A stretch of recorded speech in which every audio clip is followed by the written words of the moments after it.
వారు తమ దేవునికి గాక మరి ఏ దేవునికి నమస్కరింపకయు ఏ దేవుని సేవింపకయు ఉందుమని తమ దేహములను అప్పగించి రాజు యొక్క ఆజ్ఞను వ్యతిరేకించిరి.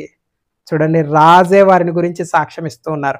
నీ గురించి నా గురించి ఎవరు సాక్ష్యం ఇస్తారు? మన గురించి మన కుటుంబం సాక్ష్యం ఇస్తుందా? మన వీధిలో వారు ఎవరైనా సాక్ష్యం ఇస్తారా? మన సంఘంలో వారు ఎవరైనా సాక్ష్యం ఇస్తారా?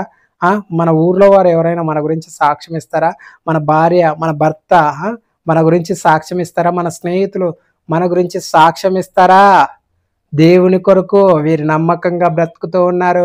దేవుని కొరకు వీరు నీతిగా బ్రతుకుతూ ఉన్నారు. దేవుని కొరకు వీరు యథార్థంగా బ్రతుకుతూ ఉన్నారు.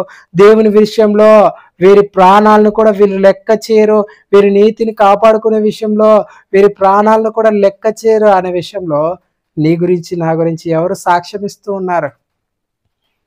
ఖైదీలైనప్పటికీ అన్య సామ్రాజ్యంలో, అన్య దేశంలో ప్రపంచ అధికారి అయిన నెబుకద్నెజరు షడ్రక్, మేషక్, అబేద్నెగో గురించి సాక్ష్యం ఇస్తూ ఉన్నాడు. అలాంటి సాక్ష్యం మన జీవితంలో మనం కలిగి ఉన్నామా? ఒక్కసారి ఆలోచించండి. అలాంటి సాక్ష్యమే ఉండదు.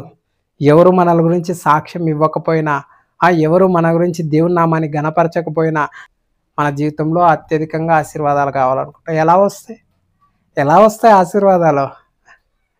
ఓకే, ఆశీర్వాదం ప్రార్థన చేయించుకుంటే రావు. ఎవరో సేవకులు ప్రార్థన చేస్తే రావు ఆశీర్వాదాలు. వస్తాయా? ఎవరో సేవకుడు ప్రార్థన చేస్తే వస్తుందా స్వస్థత? ఎవరో సేవకుడు ప్రార్థన చేస్తే వస్తుందా వరాలు? కుటుంబ సమస్యలు పోతాయా? ఆర్థిక సమస్యలు పోతాయా? అనారోగ్య సమస్యలు పోతాయా సేవకులు ప్రార్థన చేస్తే? కాదు.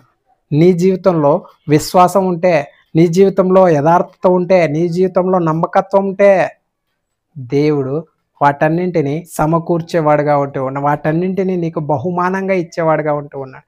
దేవుని చేత ఆ బహుమానం పొందుకోవాలంటే నీ జీవితంలో యథార్థత ఉండాలి, నీ జీవితంలో నమ్మకత్వం ఉండాలి, నీ జీవితంలో విశ్వాసం ఉండాలి, నీ జీవితంలో దేవుని కొరకు తెగింపు ఉండాలి. అది ఆలోచించండి. మిమ్మల్ని మీరు పరీక్షించుకోండి.